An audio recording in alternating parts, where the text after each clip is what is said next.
amados hermanos, a esta nueva lección, la clase número 2 de doctrinas fundamentales.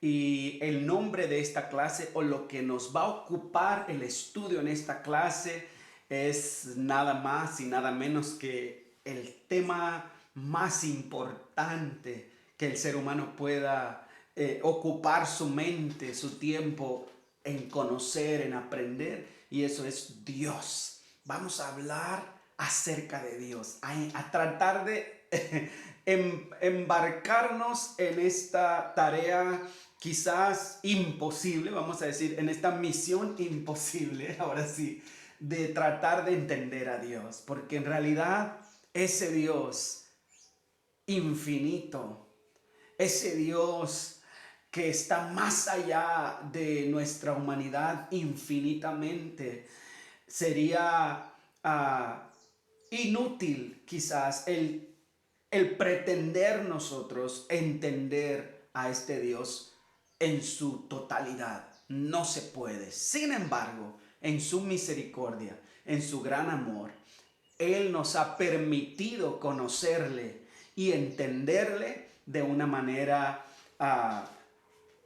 finita, de una manera humana, como nosotros los seres humanos podemos percibirlo.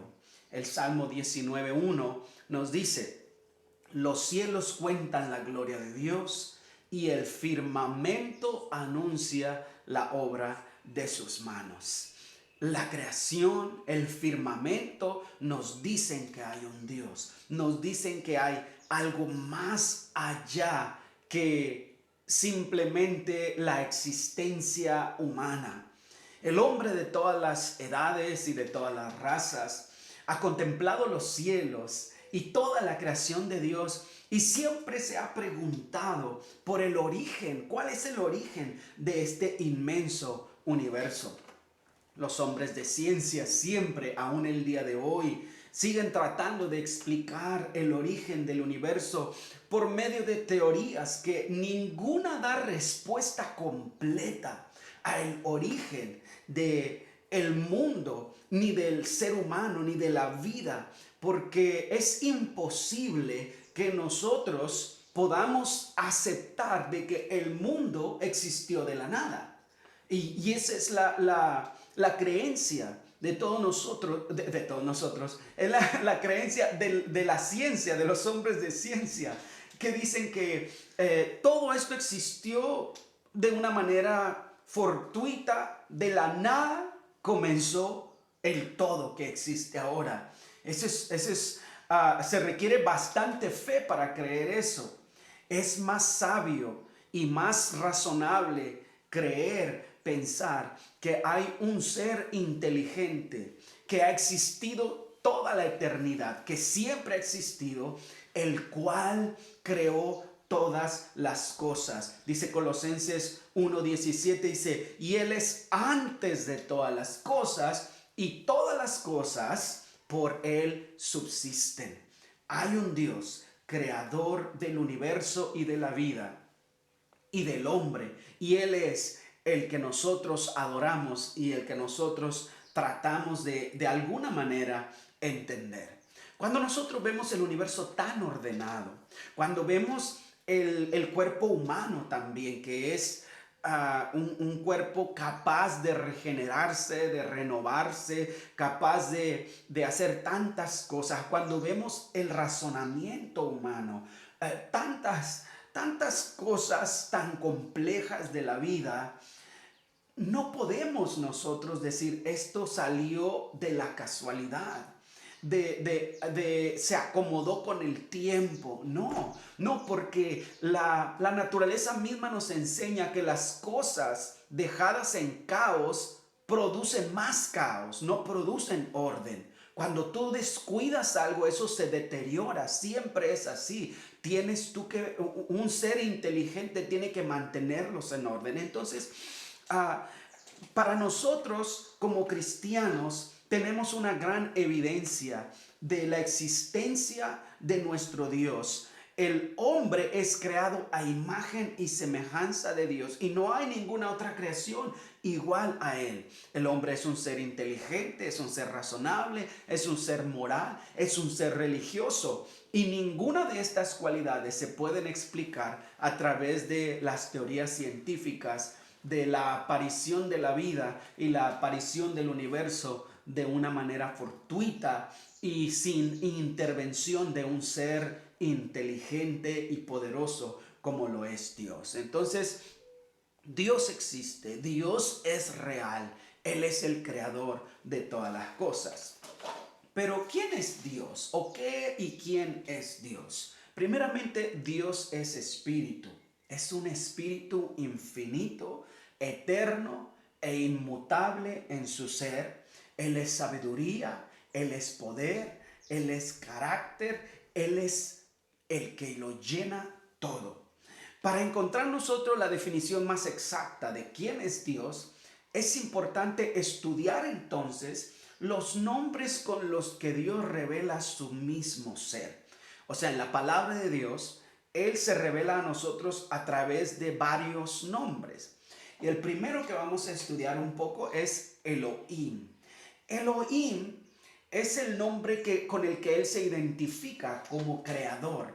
En el principio dice Elohim creó los cielos y la tierra. O sea, Dios creador hizo todas estas cosas. Por lo tanto, la palabra Elohim significa el Dios creador, el Dios que hizo todas las cosas. Y Elohim es una palabra en plural, lo cual significa dioses, o sea, es Dios pero en plural, lo cual está aludiendo a la Trinidad de Dios también. Ese es uno de los nombres de Dios que nos revela que Él es el Dios creador.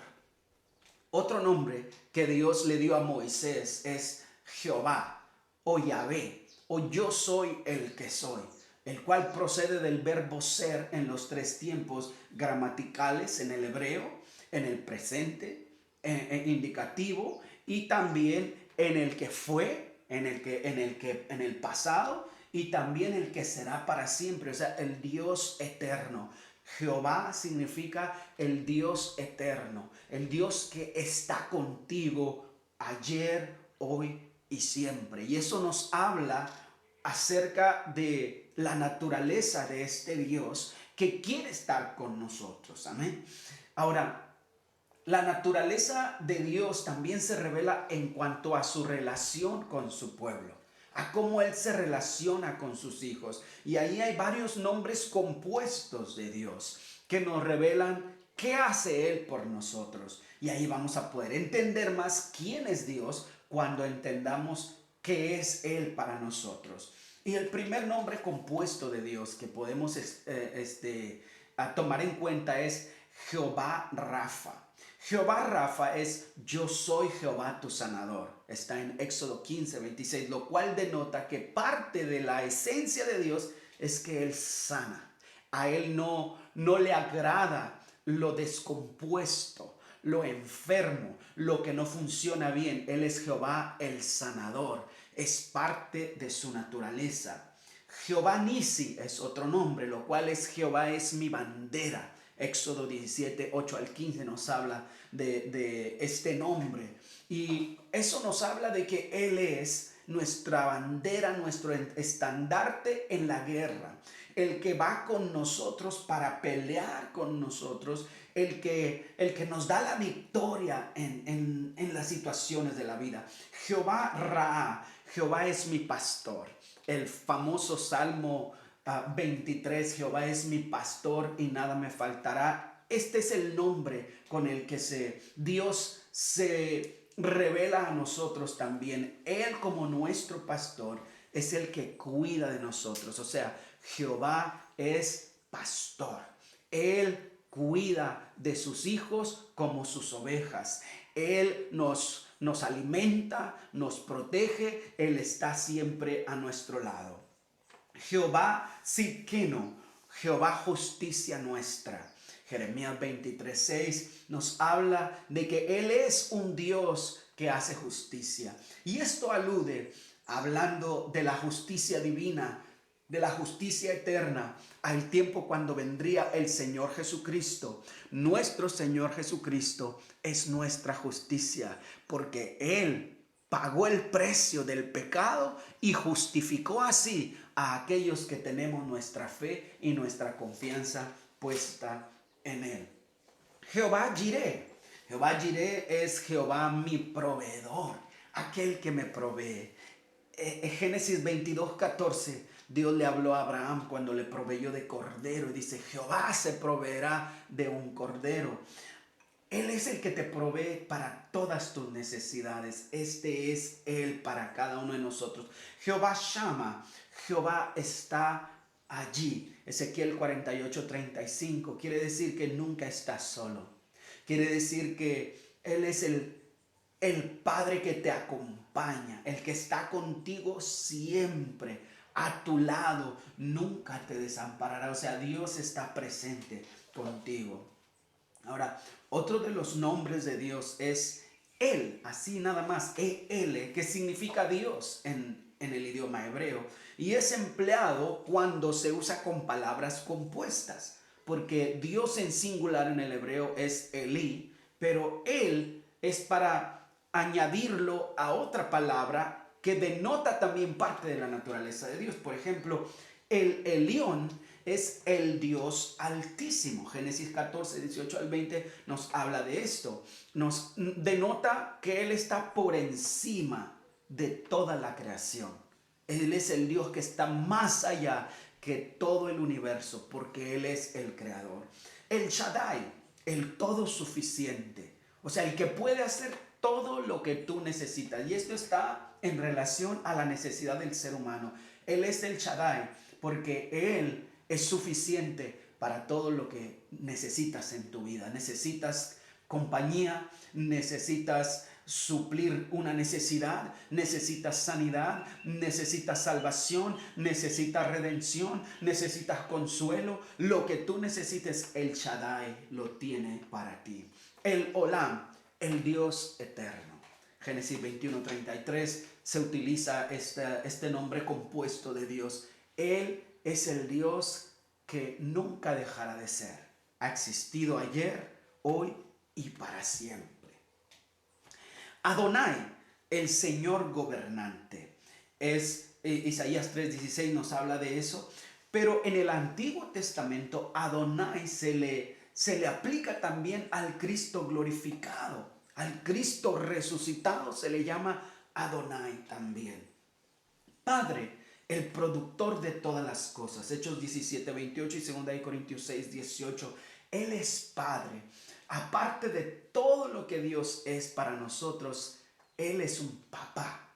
Él es un padre. No solamente quien produce las cosas, sino Él es un papá que está con sus hijos. Dice, yo seré padre para ustedes y ustedes serán para mí hijos. Entonces, todo esto, si ustedes pueden ver, todo esto habla de quién es Dios para nosotros.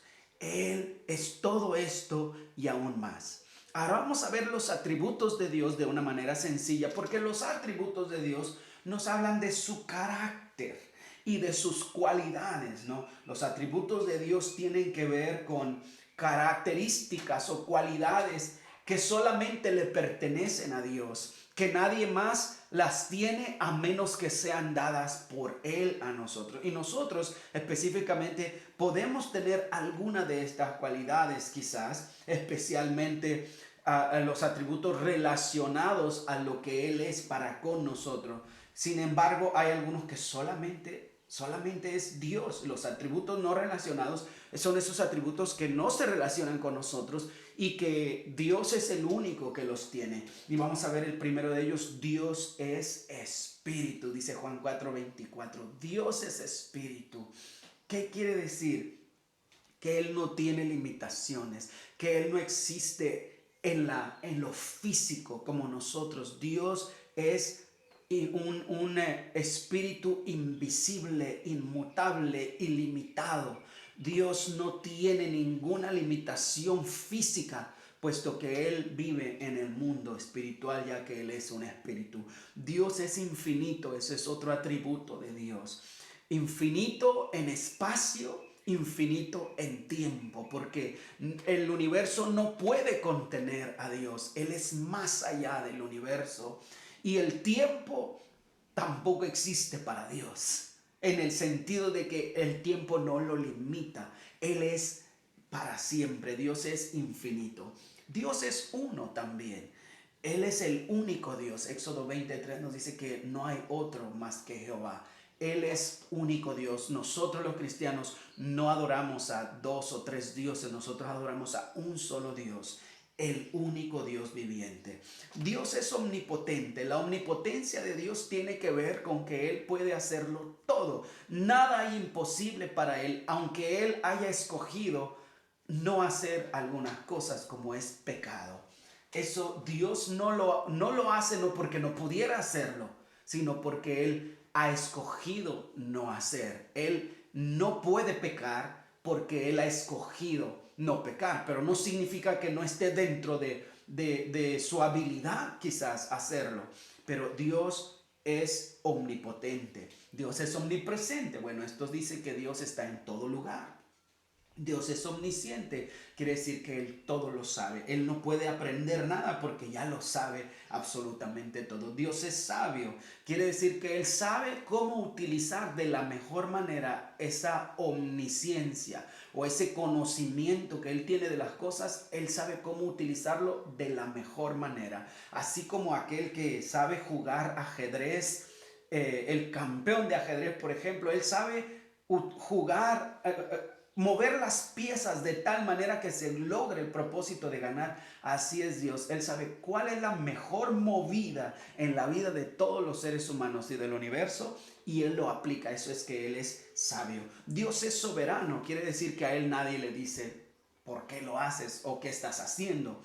Él hace lo que Él desea hacer porque Él es dueño del derecho de hacer todas las cosas. Esos son los atributos que no se relacionan con nosotros, los seres humanos, o sea, que nosotros no podemos tener, ¿no? Pero hay algunos otros atributos que son los atributos morales de Dios, que Él quiere que nosotros tengamos, quiere que nosotros participemos de ellos, porque son parte de su carácter, de su naturaleza. Entonces, Él desea, al nosotros ser creados a su imagen y semejanza, Él desea que seamos de esta manera también, porque Él es así con nosotros. Primero, Dios es santo. La palabra santo significa separado. Eso significa apartado. Quiere decir que Él su esfera de acción y de ser está más allá que la esfera de los seres humanos. Él es santo, Él es único, Él no tiene comparación con el ser humano. Él es perfecto. Dios es justo también. Habla de la justicia de Dios, lo cual significa que Él juzga correctamente las cosas. Dios es fiel también, significa que Él es digno de toda nuestra confianza. Dios es misericordioso, significa que Él tiene una bondad tan grande que Él es capaz de aliviar nuestras tristezas aun cuando nosotros no las merezcamos. Dios es amor. También nos habla de un atributo por el cual Él quiere relacionarse con los seres humanos. Porque Dios es amor, es que creó el ser humano. Porque Él ama y Él quiere relacionarse con nosotros de una manera tal que Él procure nuestra redención, nuestra salvación y nuestra amistad con Él. Amén. Dios es bueno. El último atributo es... hay muchos, no, pero este es el último que vamos a ver. Quiere decir que todo lo que Él hace, lo hace para bien. Amén. Y por último vamos a ver la Trinidad de Dios. La Trinidad de Dios es la enseñanza bíblica que nos dice que Dios es uno, pero que Él existe en tres personas. Es un solo Dios en tres personas. No es que existan tres dioses independientes, cada uno de ellos independientes uno del otro, sino que ellos comparten una misma sustancia. O sea, al final es un solo Dios, es la sustancia de un solo Dios, pero Él existe y se manifiesta a la humanidad en tres personas. La persona del Padre que crea, el Hijo que es el que redime, y el Espíritu Santo, que santifica. Sin embargo, en cada una de las tres operaciones, los tres están presentes. Dios siempre ha existido en una Trinidad. La palabra Elohim, ya dijimos al principio de la clase, significa dioses. De tal manera que cada vez que un hebreo decía Elohim, estaba diciendo dioses, denotando que había no necesariamente tres dioses, vuelvo a decir, sino que había una pluralidad en Dios. Por eso cuando Dios dijo, hagamos al hombre a nuestra imagen, conforme a nuestra semejanza, está hablando de la Trinidad, de la semejanza, la imagen y semejanza del Padre, el Hijo y el Espíritu Santo. Amén. Entonces, es una enseñanza que no, la palabra Trinidad no existe en la Biblia como tal. Sin embargo, eso no significa que la doctrina de la Trinidad no esté allí. Simplemente que en la palabra de Dios, al menos en el Antiguo Testamento, había un entendimiento más limitado de la Trinidad, porque el pueblo hebreo se desarrolló, vivió entre pueblos politeístas, paganos, que creían en muchos dioses.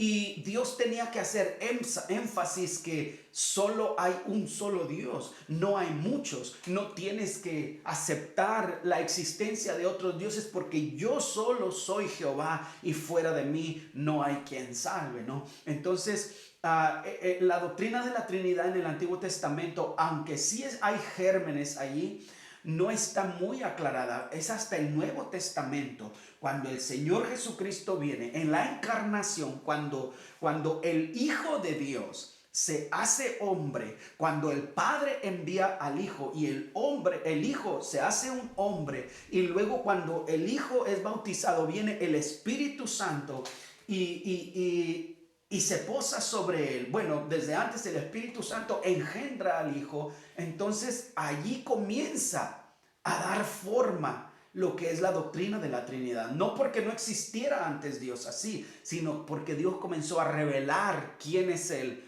un solo Dios manifestado en tres personas. Muy bien. Ahora, cuando nosotros hablamos de la doctrina de la Trinidad, vuelvo a decir, es algo difícil de entender y de explicar, porque nosotros no existimos de esa manera. Nosotros no podemos existir en tres personas. Somos una sola persona. Sin embargo, sí hay una semejanza, puesto que nosotros somos un ente o un ser tripartito. ¿Cómo así? Nosotros somos espíritu, alma y cuerpo. Y aunque somos un solo ser, estas tres partes del ser humano de alguna manera son diferentes, pero forman lo que es un ser humano. Un ser humano que es solo cuerpo no es humano, o que es solo alma tampoco es humano, o solo espíritu. Los tres forman lo que es un hombre. Entonces, algo parecido es Dios, pero en una dimensión mucho más compleja y más allá de nuestro alcance. Por eso es que no es tan fácil explicar y entender. Sin embargo, cuando nosotros leemos el Nuevo Testamento, no podemos más que aceptar esto como una verdad que quizás no la entendemos a cabalidad. Hay tantos versículos en la palabra de Dios en el Nuevo Testamento que hacen alusión a la existencia de un Padre, un Hijo y un Espíritu Santo. Y aquí hay varios, ¿no? Mateo 3, 16, 17, 28, 19, Juan 14, 16, 17, 26, 15, 26, 2 de Corintios 13, 14, Gálatas 4, 6, Efesios 2, 18, 2 de Tesalonicenses 3, 5, 1 de Pedro 1, 2, Efesios 1, 3 y 13, Hebreos 9, 14. Y bueno, hay tantos más, ¿no? Que podemos nosotros citar, en los que se revela un Dios que viene a nosotros como un Dios que se revela a nosotros como un Padre que envía a su Hijo, un Hijo obediente a su Padre, que a pesar de que Él es un ser humano perfecto, y que quizás pudiera hacer lo que él quisiera, él está sometido a su Padre, da su vida, redime a la humanidad, regresa al Padre y el Padre y el Hijo envían al Espíritu Santo y el Espíritu Santo está con nosotros intercediendo por nosotros acá, consolándonos y dándonos y produciendo en nosotros la vida de Cristo, del Hijo de Dios que Él quiere producir en nosotros, y un día también nos perfeccionará para la redención final. Y entonces ahí podemos entender una operación que es de un Dios tripartito o un Dios trino, el Padre, el Hijo y el Espíritu Santo. Esta es la clase acerca de Dios y espero que la hayan entendido. Y bueno, ustedes por ahí pueden comentar y pueden aportar un poco más al respecto. Dios les bendiga.